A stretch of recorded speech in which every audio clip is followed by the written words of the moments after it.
नमस्कार. तर आज आपण आपले केस छान असे शायनी होण्यासाठी, त्याचप्रमाणे मेहंदीचा कलर केसांवरती भरपूर दिवस टिकून राहण्यासाठी आणि केसांना सुंदर असा रंग येण्यासाठी मेहंदीचा पॅक कसा तयार करायचा ते बघणार आहोत. एका पातेल्यामध्ये आपण चहा पावडरचं पाणी उकळून घेतलेलं आहे, म्हणजे चहा पावडर टाकून पाणी उकळलेले. त्यामध्ये जास्वंदीची पानं, फ्लॅक्स सीड्स, मेथी घालायचे आहेत, कोरफडीचा गर घालायचा आहे आणि तुमच्याकडे जास्वंदीचे फुलं असतील तर जास्वंदीची फुलं घालून घ्यायचे आणि हे चांगलं 5 ते 10 मिनटं आपल्याला उकळून द्यायचे.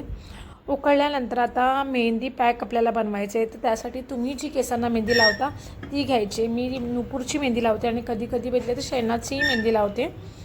तर इथे नुपूरच्या मेहंदीचा पॅक घेतलेला आहे आणि एक पॅकेट मला बस होऊन जातं. शक्यतो मेहंदी भिजवत असताना लोखंडाची कढई घ्यायची आणि लोखंडाच्या कढईमध्ये आपल्याला मेहंदी भिजवून ठेवायची.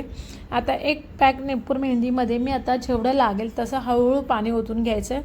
खूप जास्त एकदाच पाणी घालायचं नाही. एकदाच पाणी घातल्यामुळे काय होते, मेहंदी पातळ होते आणि पूर्ण चेहऱ्यावरती मेहंदीचं पाणी सतत येत राहतं. त्यामुळे थोडीशी घट्टसर अशी मेहंदी भिजवून घ्यायची. आणि इथे मी 2 चमचा आवळा पावडर घातलेली आहे. तुमच्याकडे आवळा असेल तर आवळासुद्धा किसून घालू शकता.